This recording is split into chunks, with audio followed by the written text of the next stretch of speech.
you basically work in the regular season in Seattle. Your home is in New York, and you mentioned to me those were the two major hotspots in regards to the pandemic that we have. How are you staying safe and staying healthy in the two hotspots in our country? Yeah, when they told us to skedaddle from spring training on, I think Adam Silver shut it down, I think on the 11th, baseball shut it down on the 12th of March. We got home on the 13th. I went out 3 times the first 5 days and then stayed inside the next 44 days. Wow. And that's a long time. And luckily, I got a great relationship with my wife. We're married 38 years October. Our youngest son is here, so that's cool. He came back from Denver. And we since bought a Peloton, which has been great. So riding that bike, shout out to Peloton. Hey, boy, I tell you what. And, we're all jocks at heart. And we've binged on various and sundry TV shows. And, we go to our separate corners multiple times a day. We get together multiple times a day. The supply chain, delivery chain has been outstanding. My wife has been Hall of Fame caliber cook, and we do our jobs. And I've done a lot of things that I've done. I've either hosted my own podcast, Announcers On with Boog Shambi. I've guested on a whole bunch of podcasts, and I call around. Matter of fact, Dickie Simpkins from the Bulls. We did a game 2 years ago, and he called yesterday. Yo, man, you all right? He's in Tennessee. You all right? Just checking. Do a lot of that. And especially with the brothers. It's like, yo, man, what's up? You all right? Yeah. So, and all friends. I mean, I have a dear friend, Matthew Lawrence, is a retired actor. He's a sports talk show host in Lexington, Kentucky. And we call each other brother from another mother. Nice Jewish boy from Long Island. We get on there, yo, what's up, man? Yeah, he's like the blackest white dude I know. And he gets on there, we scream at each other and everything. We have a blast. So it's a multicultural, all-encompassing. It's like I reached out to you the other day. I saw you online. I said, hey, let me say hello to my boy Sean. What's going on? So that's how you keep your sanity, man. Really. Since you've been in the business, has this been the longest you have gone without doing a broadcast of any kind? Excellent question, and a simple answer, yes. I mean, when I was a newspaper guy back in the 70s at the New York Daily News, we were on strike. When are we on strike? We were on strike from like right before Thanksgiving of 78 into like maybe January, February of the next year. But in terms of broadcasting, even before there were seasons before I got this Mariner job in 2007, my wife and I were doing media coaching.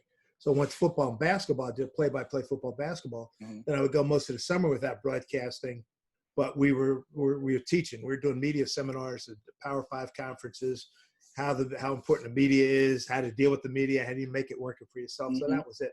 But this, in terms of a stoppage, it's unprecedented. I've talked to college coaches and players and administrators, and I'm assuming you have done this during this time, about how to stay sharp during this stoppage, for coaches, as far as doing Zoom meetings with their players and their coaching staff and administrators and so forth.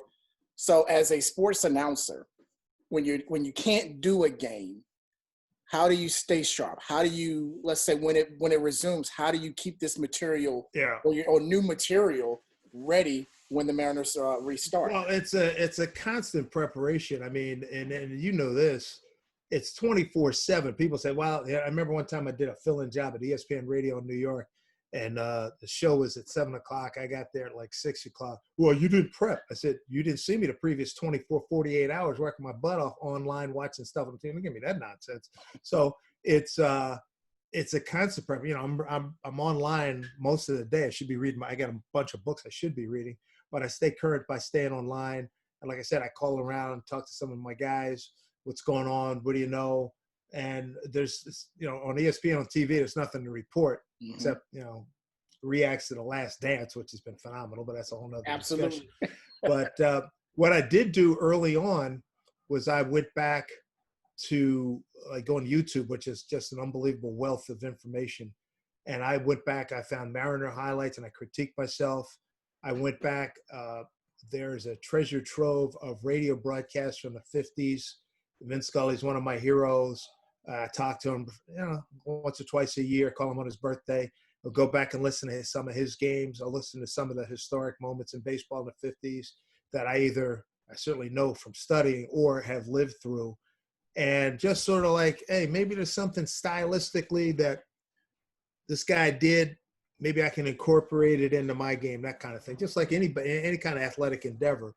So, you always try to look for the best and, hey, let me beg, borrow, and steal from there. And, I went back through some old notes and just going back to the memory file, working with, I had a chance to work with Charlie Jones on the Olympics.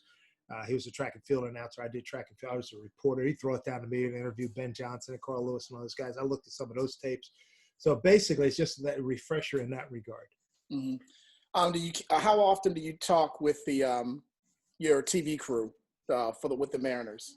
Not that much. I mean, I'm in New York. They're out in Seattle. I call them every night. Hey, what's up? The same thing. Hey, what's up? Yeah. What's going on? Shout out. How you feeling? And everybody's doing the same thing.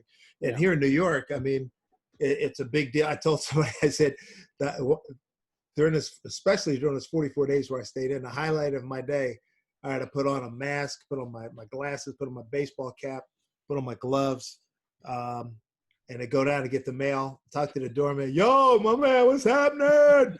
And then go outside the building, look around, look up and down the street. Okay, I'm good. And then go back and come back in the apartment. That's been the highlight. We did go for a walk the other day, and we walked up Park Avenue, which was really scary in that there was hardly anybody there, except for some homeless around a church that we walked by. Which was really sad, and really it hits you. It's right in the heart, right in your stomach, and in your head too. But we're surviving. I mean, hey, I lived through 9/11, lived through a couple of blackouts here. I lived through the crazy tempo, which I love. I mean, I'm born right down the road in Philly, but I've been in New York, most of my life now. So